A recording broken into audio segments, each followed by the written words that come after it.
Jadi 40% dari pertumbuhan pembiayaan di industri itu kontribusi dari konversi kredit konvensional di Aceh. Gitu. Jadi seandainya tidak ada kewenangan Aceh, pertumbuhan perbankan syariah itu masih di bawah konvensional. Nah, ini kan sinyal yang sangat berbahaya sebenarnya.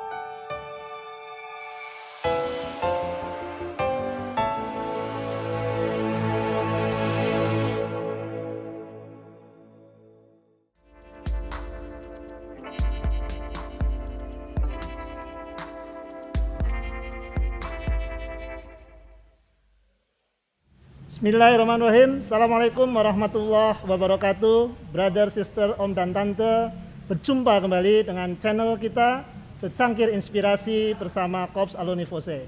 Baik, pada kesempatan yang baik ini kita akan membahas satu topik yang menarik tentang ada apa dengan perbankan syariah, apa yang ada di balik angka-angka perbankan syariah dan implementasinya di lapangan. Bersama saya ada Om Kindi. Assalamualaikum Om Kindi. Beliau adalah Kepala Sektor Keuangan Korps Alumni FOSE, sekaligus juga adalah salah satu EVP Bank Syariah di Indonesia, termasuk bank syariah yang besar. Nanti kita akan lihat bagaimana leveraging modelnya yang ada di Om Kindi. Yang kedua, Assalamualaikum Bang Ade Fauzan, apa kabar? Sehat. Alhamdulillah, beliau ini salah satu generasi milenial yang menjadi board management di sebuah bank syariah di Indonesia. Baik, Bapak Ibu, Om dan Tante, brother and sisters, Om Kindi, dulu perbankan syariah itu terkenal dengan 5% traps. Kemudian 2016 bulan Agustus ada konversi Bank Aceh Syariah, naik 6,1. 5 tahun kemudian nih, hampir 1 tahun Agustus atau mungkin Mei ya, karena datanya data Mei nih. Kita Agustus belum lihat datanya. Mei 2021 ternyata 6,49%. 5 tahun gesernya cuma 0,3-0,4%. Sebenarnya gimana nih ceritanya nih Om Kindi nih mengenai pangsa pasar dan industrinya nih? Monggo Om Kindi. Ya, ada dua perspektif yang menurut saya sebenarnya penting, tapi justru banyak para elit itu ketika mengulas market share tidak mengulas hal ini gitu. Akhirnya jadi tidak implementatif gitu. Dan juga menurut saya tidak solutif. Pertama, ketika kita ngomong 6% seakan-akan bahwa dari masyarakat Indonesia hanya 6% yang berbank syariah. Okay. Padahal angka 6% itu dalam hal volume atau portfolio. Kalau kita melihat dari sisi rekening, itu angkanya sudah besar. Berapa itu Om Kindi rekeningnya Om Kindi? Rekening dana pihak ketiga itu sudah 36 juta. Wow. Sedangkan rekening pembiayaan sudah di angka 6 juta terakhir. Kalau 36 juta itu penduduk Malaysia lewat kali ya? Lewat, makanya. Jadi sebenarnya dahsyat sebenarnya ya kalau kita secara numbers, secara customers ini sudah jauh-jauh bertumbuh customer base-nya bank syariah. Masalahnya market share ini apa yang mempengaruhi kinerja itu kan adalah dari sisi volume kan. Nah, siapa sih pemegang dana besar atau siapa sih lender besar di perbankan syariah? Itu kan kebanyakan adalah bukan individu-individu. Gitu ya. Korporasi, lembaga-lembaga, termasuk di dalamnya pemerintahan. Misalkan kita cek aja. Dari sekian banyak dana pemerintah itu berapa persen yang sudah ada di bank syariah? Mau urusan gaji PNS aja, gaji ASN aja baru belakangan ini disoundingkan bahwa ASN sudah punya alternatif gajinya lewat bank syariah. Baru alternatif ya? Baru alternatif gitu kan, ya kan? Sedangkan kalau ngomong di Malaysia, ya kita jangan ngomong ini kan bottom up nih, ya itunya best effort apa yang bisa kita lakukan kan seperti itu. Jadi kita harus pahami bahwa market share itu bukan ngomong jumlah nasabah. Jumlah nasabah sudah jauh lebih berkembang. Masalahnya adalah gimana dari pemerintah, dari KNEKS, BI, OJK, regulator yang lain bisa mempush secara volumenya bisa tumbuh. Yang kedua, kalau kita ngomong market share secara industri, kita harus ngomong secara mikro juga. Bahwa market share industri itu dibentuk dari market share per bank syariahnya. Berapa porsi syariahnya terhadap induknya? Jadi yang bikin Malaysia itu market share besar karena per banknya itu juga besar. Di Maybank Islamic ambil contoh, sudah 50% lebih dari kredit Maybank Group adalah dari Islamic, dari Maybank Islamic. Wajar kalau kemudian mendrive market share di perbankan syariah di Malaysia sekarang sudah di angka 30%. Di CIMB juga seperti itu. Kenapa itu bisa terjadi? Ya kita kenal istilahnya konsep leveraging. Jadi perbankan syariah sebenarnya harus juga berterima kasih kepada konsep leveraging, salah satunya ya. Karena dengan konsep leveraging di mana seluruh unit kerja konvensional itu bisa menawarkan produk syariah ke seluruh customer syariah first istilahnya itu akhirnya membuat jadi jangan jadikan produk syariah itu sebagai alternatif, tapi jadikan solusi yang pertama. Kalau nasabah nggak nanyain masalah syariah, kasih aja langsung syariah. Kalau mereka nggak menanyakan masalah benefit dan toh juga benefitnya sama, ya udah kasih aja syariah dari awal. Konsep syariah first ini akhirnya mendorong tiga bank leverage, Maybank, CIMB, Niaga dan Permata tumbuh secara eksponensial dalam waktu 7 tahun terakhir ini. Ya, itu akhirnya eksponensial itu berapa Om Kindi? Mungkin gini, dikasih gambaran sama kasih gambaran gini. pendengar. Maybank Syariah Unit Usaha Syariah ya, Maybank UUS, itu aset di tahun 2013-nya hanya 2 triliun. 2 triliun. Saat ini sudah 36 triliun. Dalam waktu berapa tahun berarti? Dalam waktu 8 tahun. 8 tahun, Ya. 2 dari 36. 2 dari 36. Itu eksponensialnya kan tinggi sekali. Secara terhadap Indonya berapa persen tuh? Nah, itu akhirnya juga berdampak secara internal masing-masing bank. Sekarang Maybank ini yang tertinggi, 20% terhadap bank wide. Bank wide-nya. Di Niaga Syariah kalau nggak salah di angka 16%, di Permata Syariah kalau nggak salah di angka 14%. Jauh di atas 6%-nya si industri. Bayangkan luar biasa apa yang gitu-gitu ya. Bayangkan bayangkan kalau angka ini juga bisa dihasilkan oleh bank-bank syariah yang lain. Oke. Mohon maaf aja ya, BSI walaupun besar 40%, kalau kita bandingkannya supaya fair jangan hanya dengan Bank Mandiri. Karena dia induknya 3 bank. Bandingkannya dengan jadi total aset induknya ada 3 bank. Mandiri, BNI dan BRI. Aset BSI dibandingkan total 3 bank itu masih di bawah 10%. Juga bus-bus yang lain, juga UUS yang lain apalagi lebih parah. Bagaimana industri market share mau naik kalau yang per banknya masih segitu-segitu aja. Market share-nya BSM terhadap Mandiri dari dulu masih di bawah 10%. Begitu juga dengan BNI Syariah, begitu juga dengan BRI Syariah. Jadi kalau mau gedein market share, please konkret. Kalau keisalannya di YouTube itu hack-nya apa?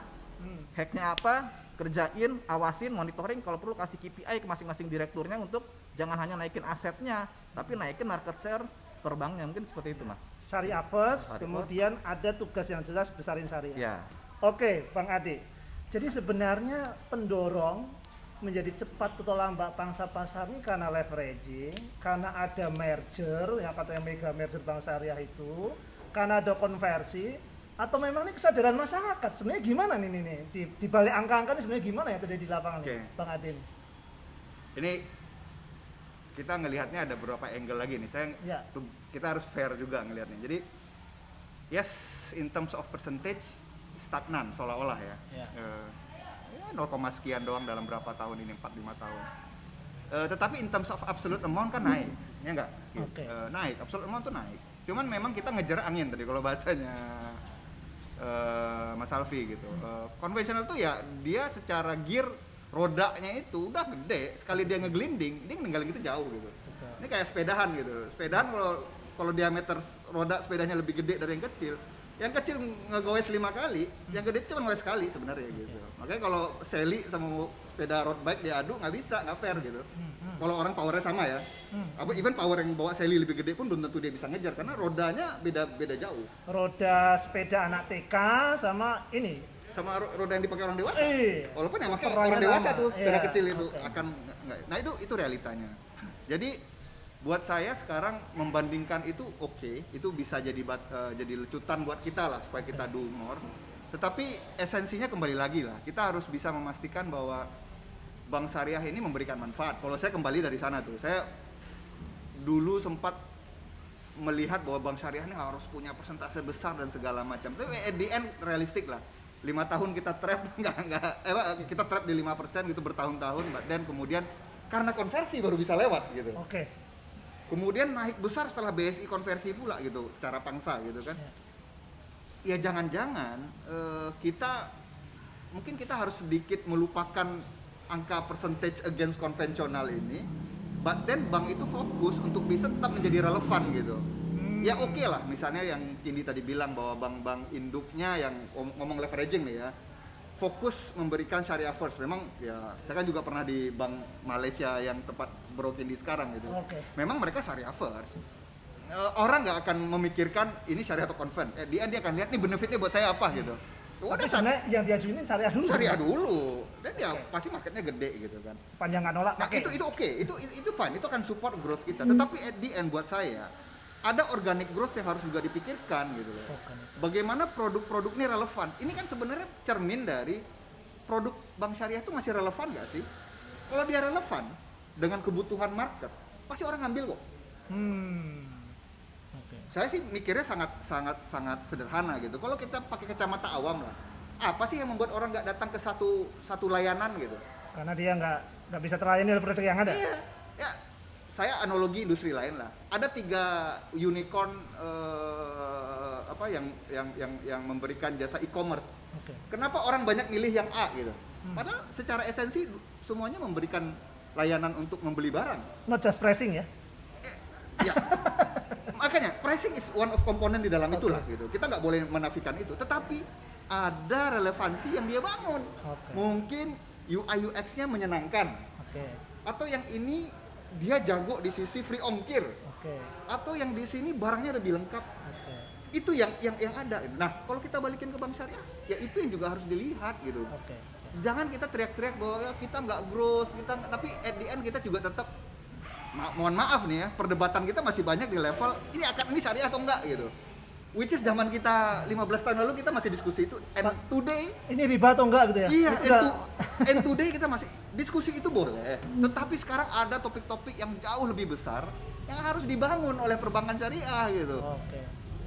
Akad is one thing lah gitu, tapi come on lah, kita udah 15 tidak menafikan akad, tapi jangan berhenti di situ. Jangan berhenti di situ, udah 15 tahun masa kita masih bicara wakalah oke nggak? Penyerahan barang itu seperti apa? Dan come on, ributnya masih pelunasan murabahah. Ributnya masih pelunasan murabahah gitu. Apalagi pelunasan dipercepat. Jadi hal-hal kayak gini, Mas Alfi, kalau saya saya melihat kacamata dari sana ya, bahwa numbers is one thing, tetapi being relevant itu jauh lebih penting untuk dilihat, karena lebih sustain gitu. Ini relevan, manfaat. Ini mazhab number masih penting ini. Saya mau ke Mas Kindi dulu nih, Om Kindi nih. Om Kindi, di perbincangan terakhir ini ya, pangsa pasar satu hal, saya sekarang melihat bagaimana kadang-kadang orang membandingkan syariah ini tumbuh lebih tinggi dibandingkan dengan konvensional di saat sekarang ini. Emang tumbuh lebih tinggi atas hal yang kecil kan mesti harus kita periksa sebenarnya kan? Sebenarnya gimana? Apakah memang masyarakatnya, memang bank syariah itu semakin relevan buat masyarakat? Atau ada faktor apa yang perlu dijelaskan nih Om Kindi nih? Gimana Om Kindi? Ya, jadi kita ini hidup di Indonesia, gimana kalau sesuatunya mau bekerja dengan benar itu harus viral dulu, harus disentil dulu. Kadang-kadang kita ngomong market share, ujung-ujungnya kesimpulan dari seminar itu perlu edukasi. Ya edukasi saya bilang itu benar penting, tapi kalau setelah penjabaran saya ternyata masalahnya bukan di numbers of customers, masalahnya di volume atau portfolio, yang itu yang mengendalikan bukan masyarakat atau bukan individual gitu. Nah, terkait dengan isu tadi, kalau kalau menurut saya ya harus benar-benar dicek lagi gitu, bahwa pertumbuhan ini sesuatu yang apakah perbankan syariah masih tumbuh secara sustain atau tidak. Kalau dulu kan Bang Adi Warman sering ngomong, kita growth 20%, kita growth itu masih zaman growth di atas 20%. Sekarang growth perbankan syariah itu, cuman ini kadang OJK kalau misalkan angkanya kurang bagus nggak disebut-sebut. Kalau angkanya ngelebihin walaupun cuma 1% disebut. Kan ya mereka kan mau KPI yang bagus juga kan. Nah, faktanya kita cek lagi, tahun terakhir deh 2020, yang membuat perbankan syariah lebih tinggi dari konvensional, itu bukan karena effort dari perbankan syariah sendiri, itu karena implementasi Konon Aceh. Konon Aceh ya. Jadi 40% dari pertumbuhan pembiayaan di industri itu kontribusi dari konversi kredit konvensional di Aceh. Gitu. Jadi seandainya tidak ada Konon Aceh, pertumbuhan perbankan syariah itu masih di bawah konvensional. Nah, ini kan sinyal yang sangat berbahaya. Sebenarnya tahun sebelumnya pun sudah ada tanda-tanda ke arah situ. Tapi untung aja ada Konon Aceh, jadi seakan-akan ada rebound. Kalau menurut saya sih 2-3 tahun ke depan nih kita udah nggak punya energi lagi. Kalau misalkan nanti konversi sudah mulai sepi, ini yang mungkin akan membantu di teman-teman IB kan sudah bikin outlook tuh. Yang akan membantu itu adalah konversi Bank Riau. Lalu Sumber katanya akan tertunda dari tahun ini, kemungkinan tahun depan. Dan kita nggak tahu konversi apa lagi. Dan istilahnya anorganik apa lagi. Padahal yang harus dipikirkan supaya sustain adalah organiknya apa, growth organiknya apa. Tadi yang Kang Ade bilang, produknya masih relevan atau enggak. Kalau sampai sekarang bank syariah terbesar saja produknya masih itu aja, ya kan, masih murabahah lagi. Tapi ya sayangnya yang sering diundang seminar kan mereka ini. Jadi seakan-akan mereka jadi membawa image dari perbankan syariah. Oh, perbankan syariah Indonesia masih murabah aja, itu sekedar Iya. salah satu contoh. Iya. Coba dong dari pihak-pihak yang berkepentingan ini, ayo dong tunjukkan di mana relevansi tadi, di mana advancement tadi, di mana advancement yang bisa dilakukan oleh perbankan syariah, baru kita ngomong lebih canggih gitu loh Mas Alfi, Iya. bahwa industri ini sebenarnya nyambung dengan yang lain sebenarnya sudah terjadi, hanya saja mungkin tadi kurang disinggung, kurang Oke. difokus gitu, mungkin Oke. seperti itu Mas. Jadi sebenarnya kita tidak apa-apa memompa semangat bahwa syariah lebih tinggi pertumbuhannya dibanding konven, tapi harus waspada. Di balik itu apa? Kalau hanya menggantungkan kepada tadi konversi, Anorganik ada tadi. waktunya ya, kita mesti ke organik. Nah, bicara organik ke Bang Ade lagi. Bang Ade, bicara relevansi produk supaya betul-betul syariah ini menjadi satu pilihan buat customer. Tadi kan kita harus mendengarkan customer voice. Bang Adi sendiri melihat customer voice terkait syariah ini gimana ya? Karena Oke. di lapangan itu kan ada orang yang memang kalau Bang Adi dulu bagi floating market syariah loyalis gitu Iya. ya. Kemudian sekarang orang yang ngerti syariah aja kadang-kala dan ada petik menghakimi Bang syariah nggak syariah itu. Iya. Sisi lain orang yang nggak ngerti syariah juga nggak mau ke syariah. Iya. Sebenarnya gimana itu membangun relevansi di tiap segmen yang beda-beda perspektifnya terhadap syariah ini? Ini menarik nih untuk membagi segmen syariah itu apa sih sebenarnya ya gitu. Iya. Kalau saya sih kembali lagi syariah is for everyone gitu. Banknya tempat Mas Kindi kerja positioningnya begitu. Dia nggak akan melihat Anda muslim atau enggak gitu. Syariah is for everyone gitu kan. Oke. Itu harus kita pegang satu. Tetapi ketika kita kemudian membelah segmen for everyone kemudian kita mengerucut lihat muslim, ya memang fakta bahwa ini syariah loyalis, ini floating mass, yang ini enggak, yang even nggak mau syariah gitu Iya. ya, itu tetap harus kita pegang. Tetapi kembali lagi statementnya itu kan Bang Adi yang bikin research, mungkin Iya. ketika Bang Alfi masih di sana kan Iya, dia bikin itu. udah 10 tahun lebih. Dan nggak ada riset terbaru mengenai itu. Kita nggak bisa pegang tuh angka itu masih relevan atau enggak. Oke. Saya percaya syariah loyalis harusnya naik. Oke. Melihat fenomena ya, saya nggak tahu nih faktanya. hijrah. Fenomena hijrah dan segala macam. Nah, tapi kita nggak boleh berhenti di sana. Ini yang saya pelajari dari startup ya. Startup itu bicaranya selalu data, dan data. Nah, Banking itu menurut saya, ini pengalaman saya, mungkin saya bisa salah ya, tapi saya melihat banking zaman dulu, bukan zaman now, ya. kita tuh data itu lemah.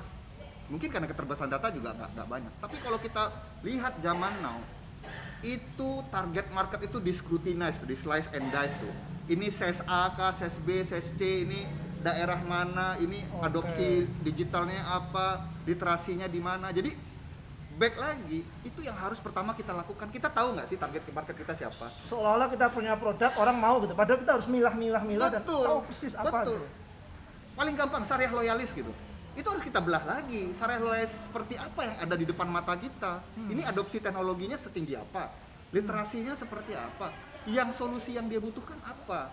Nah itu yang harus kita pahami. Bang Adi melihat Bang Syariah sekarang nggak care terhadap itu atau nggak punya kemampuan atau apa ya? Ya saya sih, ya saya nggak bisa ngejudge ya. Tetapi yang jelas saya lihat pergerakannya itu masih belum signifikan lah. Karena saya ngeliat outputnya aja. Produknya masih itu dan itu. Oke. Produknya masih itu dan itu. Karena buat saya sekarang adalah ekosistem play. Siapa bank syariah yang sudah kuat main di ekosistem play? Belum kelihatan. Oke. Bank konvensional udah kemana-mana. At least ada 1-2 yang saya lihat udah lumayan sangat aktif lah. Dia membeli startup ini, membeli startup itu, membangun produk digital ini, produk digital itu. Saya memperterang, kenapa Bank Syariah kok belum bisa seperti konven tadi? Sudah ekosistem play bahwa apa sebenarnya? Udah ada, malah banknya di merger jadi hilang layanannya. Ya, ya itu satu hal lah. Kalau saya ngelihatnya ya ujung-ujungnya nggak tahu ya. Ini komitmen lagi lah. Intinya Iya. ini komitmen karena ngebangun digital itu bicaranya nggak panjang. Oke. Itu nggak kayak nanam toge. Nanam toge yang hari ini tanam 3 hari kemudian panen gitu. Ini is a long journey yang harus ditempuh oleh bank itu, which is komitmen manajemen menjadi hal paling kunci. Nah itu yang saya nggak tahu lah. Mungkin lagi berhitung atau memang lagi ngajuin proposal ke investor, ke stakeholder, we don't know. Tapi yang jelas sekarang saya belum lihat ada pergerakan yang sangat signifikan ke arah sana. Oke. Baik, Pak Adi. Terakhir nih buat Om Kindi nih, Om Kindi. Jadi sebenarnya nih, bagaimana kita membangun relevansi produk layanan yang kita tawarkan ke nasabah dengan mendengar customer voice, tapi juga kemudian kita perlu strategi tetap meningkatkan angka. Apakah merger, apakah kemudian leverage, spin off, atau konun atau konversi ini gimana membangun orkestranya Om Kindi supaya dua hal ini juga kita tidak juga kemudian berhenti pada kita harus relevan tapi angkanya nggak kemana-mana, tapi juga jangan kemudian angka tapi juga ini cuma jangka pendek itu. Silakan Om Kindi. Bank Syariah ke depannya gimana sebenarnya bagusnya? Saya orang yang suka berpikir strategis tapi juga sangat senang dengan hal yang taktis dan praktis gitu. Karena orang yang strategis kalau nggak taktis dan praktis juga nggak akan terrealisasi, nggak akan terwujud. Nah, jadi menurut saya memang itu adalah dua dunia yang harus diurus secara fokus. Jadi harus ada tim yang fokus mengurus anorganik, harus ada tim yang fokus mengurus organiknya bagaimana. Nah, yang anorganik kita nggak usah sebut. Harusnya kalau ada yang namanya anorganik, memang growth-nya harusnya meningkat kayak gitu. Tinggal gimana supaya lebih banyak lagi yang faktor-faktor anorganik yang bisa membantu industri ini. Yang kedua, kita ngomong yang organik tadi yang akan disebutkan terkait dengan relevansi, terkait dengan ekosistem kayak gitu kan. Nah, kalau menurut saya yang saat ini yang memang masih kurang adalah mindset tadi gitu. Jadi mindsetnya ngomong, oh ini bank syariah itu kita harus fokus dulu ke market yang loyal oleh syariah atau sudah paham dengan produk syariah atau memang punya intensi ke produk syariah. Padahal kalau kita ngomong produk, ya kalau produk ini bisa diterima sama semua, kenapa kita nggak benar-benar tapping harus ke malah menyempitkan diri ya, harusnya malah memperluas. Gimana kita ngomong market share model dari 6% kalau jualan produk syariah berpikirnya masih ke yang jilbaban. Ya kan iklan-iklannya kan kayak gitu, komunikasi kan masih kayak gitu. Memang untuk semua tapi ya masih fokus ke segmen-segmen muslim, komunitas-komunitas muslim ya. Ya menurut itu padahal tadi produk tadi itu sebenarnya bisa diterima juga. Saya mau challenge nih, sebenarnya kalau Indonesia ini mau besar ya harus ada terobosan. Anorganiknya jangan dari playernya juga, tapi dari regulatornya. Regulatornya bikin anorganik, misalkan apa? Coba bisa nggak OJK bikin regulasi yang membuat Bank Mandiri, Bank BNI, dan Bank BRI menjual produk syariah?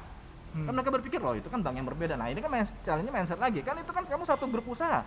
Kalau syariah kamu besar kan grup kamu akan besar juga. Jangan sampai karena ada BSI tugas itu nggak ada di tiga bank itu. Seakan-akan syariah ya tugasnya ini anak buah gue yang jadi direktur di BSI kan kayak gitu kan. Nah padahal kalau mau bersama-sama besar ya itu kerjaan kamu juga mas kan. Tapi kan regulasi sekarang saya nggak bisa jual produk syariah. Kalau gitu dibikin regulasi gimana supaya bank-bank konvensional walaupun sudah tidak menjadi sudah terpisah dari busnya, sudah spin off juga bisa jualan produk syariah kayak gitu. Nah ini menurut saya fokus organik tadi yang nggak jalan, nggak ketemu gitu. Belum lagi nanti ngomong KPI, belum lagi nanti kita ngomong tim yang excellence yang bisa menurut saya itu sangat banyak lah hal-hal taktis yang sebenarnya bisa dikerjakan gitu mas. Diskusi kita sangat menarik Om Kindi, Bang Ade, tapi waktu jua yang mesti kita harus manage. Jadi ini banyak diskusi nih, belum banyak yang diungkap tadi sebenarnya. Kurang mendalam ini, tapi luar biasa sudah dapat beberapa hal. Membangun relevansi produk, mendengarkan customer, kemudian merubah suatu aturan yang kira-kira ya syariah ini bukan sekedar barang yang dijual, tapi memang semuanya bisa menjual. Ini jadi hal yang penting yang insya Allah kita akan kaji nih. Kita akan diskusikan lagi dengan beliau berdua dan narasumber yang lain, membangun syariah untuk setiap orang dan juga tetap relevan bagi nasabah dan juga harus strategik. Regulasi board management kita mendoakan nih beliau berdua jadi board management sehingga apa yang beliau sampaikan berdua benar-benar bisa dieksekusi. Terima kasih brother sister Om dan Tante, terima kasih Om Kindi, terima kasih Bang Ade. Assalamualaikum warahmatullahi wabarakatuh.